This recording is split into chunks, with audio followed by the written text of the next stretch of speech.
नमस्कार दोस्तों, हमने पिछली क्लास में दक्षिण अमेरिका महाद्वीप पढ़ा हुआ था मैप के माध्यम से। इसमें जो क्वेश्चन छूट गए थे, जो इंपॉर्टेंट क्वेश्चन यहाँ से पूछे जाते हैं, वो आपके लिए बहुत ही इंपॉर्टेंट है, यहाँ हम कवर करेंगे। और जो पीडीएफ आपको चाहिए तो इसमें लिंक कमेंट बॉक्स में कमेंट कर दीजिए, लिंक आपको प्रोवाइड कर दी जाएगी। ओके, चलिए आगे बढ़ते हैं।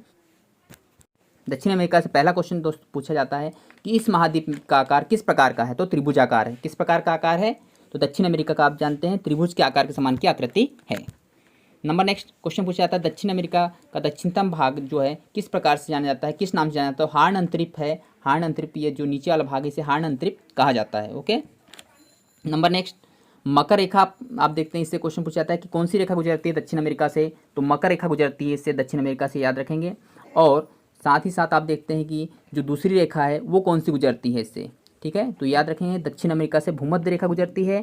दक्षिण अमेरिका से भूमध्य रेखा कौन कौन से देश से गुजरती है? तो है आप देखते हैं कोलंबिया, इक्वेडोर और ब्राज़ील से। इन तीन देशों से आप देखते हैं कि भूमध्य रेखा 0 डिग्री गुजरती है। भूमध्य रेखा का और किस अन्य नाम से जाना जाता है, क्वेश्चन पूछा जाता है। तो आप जानते हैं भूमध्य रेखा या विषुवत रेखा के नाम से भी जाना जाता है। नंबर नेक्स्ट चिली और इक्वेडोर आप देखते हैं कि ऐसे जो दो देश हैं, इनको छोड़कर शेष सभी दक्षिण अमेरिका के देश सीमा ब्राज़ील से लगती है। यहाँ पर बात करेंगे ब्राज़ील। तो ब्राज़ील के ऐसे दो देश से क्वेश्चन पूछा जाता है कि ऐसे कौन से दो देश को छोड़कर अब दक्षिण अमेरिका की सीमा ब्राज़ील से मिलती है? तो चिली तथा इक्वेडोर को छोड़कर शेष सभी दक्षिण अमेरिका के जितने देश है वो ब्राज़ील से सीमा बनाते हैं। सिर्फ दो ही है, इक्वेडोर है और चिली, क्योंकि ये इसके पश्चिम भाग में है। इन दो को छोड़कर सभी से इसकी सीमा लगती है। और ब्राज़ील की ही बात करते हैं तो विश्व में सबसे ज़्यादा कॉफ़ी के उत्पादन के लिए जाना जाता है, कॉफ़ी के लिए प्रसिद्ध है। और यहीं पर आप देखते हैं रबड़ का जो क्षेत्र था, रबड़ के लिए भी आप देखते हैं इसका जो मूल स्थान माना जाता है ब्राज़ील को। ओके, नंबर नेक्स्ट विश्व की सबसे ऊंचाई पर राजधानी क्यूटो, जो इक्वेडोर की राजधानी है क्यूटो, ये पूछी जाती है। इक्वेडोर की राजधानी है क्यूटो, यह किस लिए जानी जाती है? तो याद रखना सर्वाधिक ऊंचाई पर स्थित राजधानी कौन सी है? क्यूटो है इक्वेडोर की राजधानी। ओके, नंबर नेक्स्ट जो हमारा वेनेजुएला देश है, यहाँ पर आप देखते हैं कि एक फॉल्स है जो सबसे ज़्यादा बार एग्जाम में पूछा गया है कि विश्व का सबसे ऊंचा झरना एंजिल पूछा जाता है। कौन सा झरना है? एंजिल, जिसकी 979 मीटर हाइट है। कितनी है? 979 मीटर हाइट है ना? जो कि आप देखते हैं कि ओरनिको नदी की हिस्सा है, कैरोनी नदी पर स्थित है। कौन सी नदी पर है? कैरोनी नदी पर स्थित है। ओके, जो कि वेनेजुएला में स्थित है। और वेनेजुएला आप देखते हैं कि नंबर नेक्स्ट विश्व सुंदरी के लिए भी विख्यात है, क्योंकि सबसे ज़्यादा विश्व सुंदरी आप देखते हैं वेनेजुएला से निकली हुई इस महाद्वीप से, याद रखेंगे, दक्षिण अमेरिका से। नंबर नेक्स्ट विश्व की सबसे ऊंची नौकायन झील कौन सी है? नेक्स्ट क्वेश्चन टिटिकाका, जो कि आप बताए थे पेरू और बोलिविया की सीमा पर स्थित है। क्या नाम है उसका? टिटिकाका। ओके, ये याद रखेंगे, जो कि 3811 मीटर की हाइट पर स्थित है। नंबर नेक्स्ट अफवाह क्षेत्र की दृष्टि से विश्व की सबसे बड़ी नदी जो कि अमेज़न है। यहाँ पर आप मैप में देख सकते हैं दोस्तों, ये है अमेज़न नदी, है ना? तो अफवाह क्षेत्र की दृष्टि से सबसे लंबी नदी जो है अमेज़न नदी है, ये याद रखेंगे।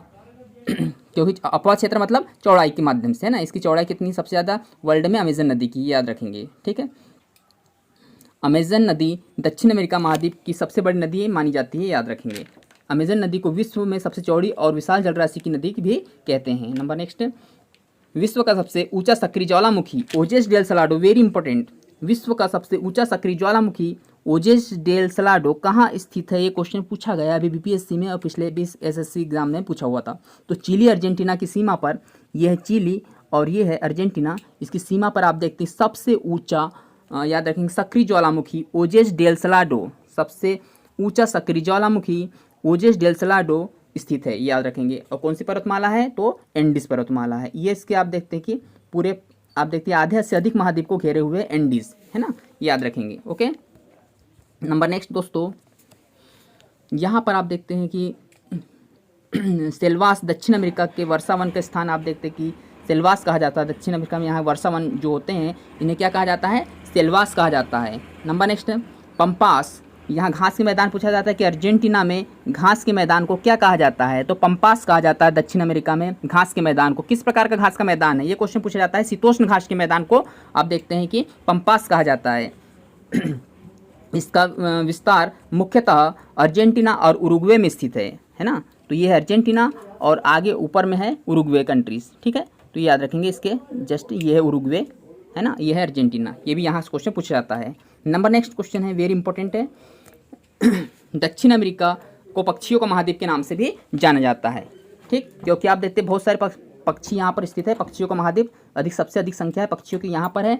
और एक क्वेश्चन ये भी पूछा हुआ था एक बार एग्जाम में कि यहाँ पर पक्षियों के माध्यम से जो खाद होती है उसमें किस कंटेंट की मात्रा अधिक होती है। तो याद रखेंगे फास्फोरस की मात्रा सबसे अधिक होती है। ये पश्चिमी साइड है, यहाँ पर आप देखते हैं जो पक्षी के माध्यम से बहुत सारी खाद उत्पन्न होती है उसमें फास्फोरस की मात्रा बहुत अधिक होती है। तो ये भी याद रखेंगे कि कौन सी खाद, आप देखते हैं कि एक ग्वानो पक्षी होता है उसके माध्यम से यह खाद जो वेस्ट मटेरियल होता है उसके माध्यम से उत्पादित होती है यहाँ पर। नंबर नेक्स्ट, अर्जेंटीना जो है और प्रसिद्ध है किस लिए? अर्जेंटीना का हृदय पंपास को कहते हैं। ये क्वेश्चन पूछा जाता है, अर्जेंटीना का हृदय किसे कहा जाता है? तो पंपास घास के मैदान को उसका हृदय कहा जाता है। नंबर नेक्स्ट, हाँ, यहाँ हम बात कर रहे थे पोषक तत्वों की। यदि बात करते हैं तो भरपूर रूप से अल्फा जो घास नाम पंपास में ही पाई जाती है। याद रखेंगे अल्फाफा घास किस प्रकार की है? तो पंपास में पाई जाती है अल्फाफा घास। यहाँ देखेंगे दक्षिण अमेरिका में यहाँ पर अल्फाफा नाम की एक प्रकार की एक घास है जो कि यहाँ पर पाई जाती है। ओके, और अर्जेंटीना गेहूं की चंद्राकार पेटी में स्थित है। यहाँ याद रखेंगे अर्जेंटीना में गेहूं की चंद्राकार पेटी। ये बार बार क्वेश्चन पूछा जाता है कि गेहूं की चंद्राकार पेटी कहाँ पर स्थित है? तो अर्जेंटीना में।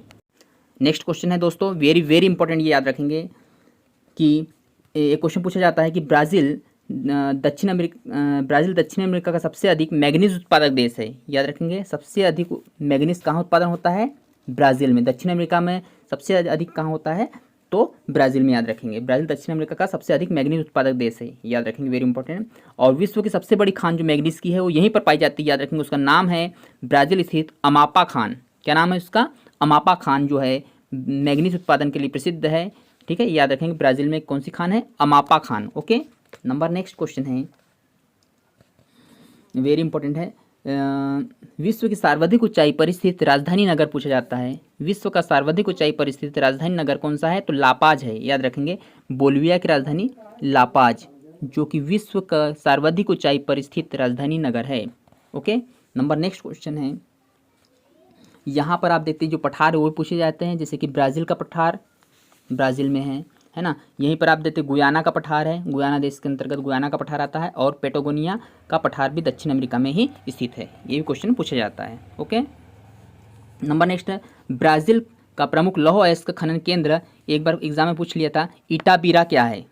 इटाबीरा का है। तो इटाबीरा आप देखते हैं कि ब्राज़ील का प्रमुख लौह अयस्क खनन केंद्र है। इटाबीरा एक जगह है, प्लेस यहाँ पर स्थित है। ओके, नंबर नेक्स्ट क्वेश्चन है, ये पूछा जाता है क्वेश्चन कि वेनेजुएला में उष्णकटिबंधीय जो घास के मैदान हैं उन्हें क्या कहा जाता है? तो वेनेजुएला में उष्णकटिबंधीय घास को सवाना घास के नाम से जाना जाता है। किस नाम से जाना जाता है? सवाना घास के मैदान को और लानोस भी कहे जाते हैं यहाँ पर, ये याद रखेंगे सवाना घास के मैदान वेनेजुएला में। ओके, नंबर नेक्स्ट, दक्षिण अमेरिका का सर्वाधिक तांबा उत्पादक देश, ये बताना भूल गए थे, तो चिली है सर्वाधिक तांबा उत्पादक देश। याद रखेंगे, है ना। और चिली में आप देखते हैं इसकी खान है तांबे की, उससे पूछी जाती है। वेरी वेरी इंपॉर्टेंट क्वेश्चन है, चुकी माता, है ना। क्या है? चुकी माता। ओके, वेरी इंपॉर्टेंट है। चिली के चुकी माता तांबा की खान, विश्व की तांबा राजधानी भी कहा जाता है, इसे याद रखेंगे। तो चुकी माता कहाँ पर स्थित है? चिली में है। नंबर नेक्स्ट, अर्जेंटीना के पशुपालकों को क्या कहा जाता है? ये क्वेश्चन ये पूछा जाता है। तो ग्वाको कहा जाता है अर्जेंटीना के पशुपालकों को। और आप देखते हैं कि अटाकामा डिजर्ट हमने कल बताया हुआ था चिली में, है ना। तो अटाकामा जो डिजर्ट है आप देखते हैं यहीं पर स्थित है। और नाइट्रेट के भंडार यहाँ बहुत स्थित है अटाकामा में, इसलिए आप देखते हैं अटाकामा जो डिजर्ट है यहाँ पर आप देखते हैं वर्षा बहुत कम होती है। क्या कारण है वर्षा बहुत कम होने का, नगण्य होने का? तो आप देखते नाइट्रेट के यहाँ पर भंडार है, नाइट्रेट खनिज के, इसी कारण से वर्षा कम होती है। ओके, नंबर नेक्स्ट क्वेश्चन पूछा जाता है कि बोलिविया और पराग्वे, ये वेरी वेरी इंपॉर्टेंट है। ये है बोलिविया कंट्रीज और आप देखते हैं इसके साइड में है ये है पराग्वे। ओके, तो बोलिविया और पराग्वे दक्षिण अमेरिका के आप देखते हैं दो अवरुद्ध स्थल देश ऐसे कौन से हैं? तो याद रखेंगे बोलिविया और पराग्वे। इसकी ट्रिक याद रखेंगे, है ना। इसकी ट्रिक याद रखेंगे, बाप। क्या याद रखेंगे? बाप, है ना।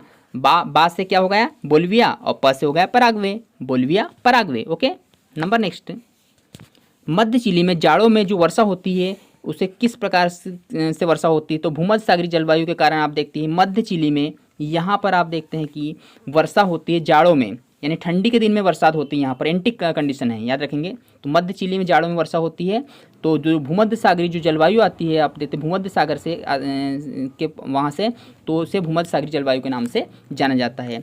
और यह भूमध्य सागरीय जो जलवायु है विशेष करके रसदार फलों के लिए जानी जाती है। यह क्वेश्चन भी आप देखते हैं कि बीपीएससी और एमपीपीएससी में पूछा हुआ था कि रसदार फलों के लिए या खट्टे फलों के लिए कौन सी जलवायु जानी जाती है, तो याद रखेंगे दोस्तों, भूमध्य सागरीय जलवायु जानी जाती है। ओके, नंबर नेक्स्ट हम अभी थोड़ी देर पहले बताए थे कि जो एक पक्षी है, ग्वानो पक्षी है ना, ग्वानो फास्फोरस समृद्ध एक सॉरी बोल रहे थे, ग्वानो जो कि दक्षिण अमेरिका के पश्चिमी तटवर्ती क्षेत्रों में समुद्री पक्षियों को से प्राप्त एक खाद है ना, एक प्रकार की खाद है ग्वानो। तो आप देखते हैं यहाँ पक्षी के माध्यम से इसी में फास्फोरस की अधिकता होती है, ये याद रखेंगे। नंबर नेक्स्ट क्वेश्चन है वेरी वेरी इंपॉर्टेंट यहाँ से है कि यहीं पर आप देखते हैं कि जो ओलिव रिडले कछुआ है जिसका प्राकृतिक प्रजनन स्थल आप देखते हैं कि गैलापागोस द्वीप है, जो कि इक्वेडोर के अंतर्गत आता है। किसके अंतर्गत आता है? इक्वेडोर के अंतर्गत आता है, याद रखेंगे। ओलिव रिडले कछुआ जिसका प्राकृतिक प्रजनन स्थल है, यह आप देखते हैं गैलापागोस द्वीप इक्वेडोर में स्थित है, यहीं पर स्थित है, याद रखेंगे, है ना, वेरी इंपॉर्टेंट क्वेश्चन है। और ओलिव रिडले कछुआ अभी बिहार दरोगा में पूछा हुआ था, ये भी याद रखेंगे, है ना। तो ये आप देखते हैं कि भारत में भी आप देखते हैं ओलिव रिडले कछुआ उड़ीसा के तट पर आप देखते हैं कि पाया जाता है। ओके, तो आज की वीडियो में इतना ही दोस्तों, और सभी छात्रों से मेरा निवेदन है कि ज़्यादा से ज़्यादा हमारे चैनल को लाइक करें, सब्सक्राइब करें और शेयर कीजिए।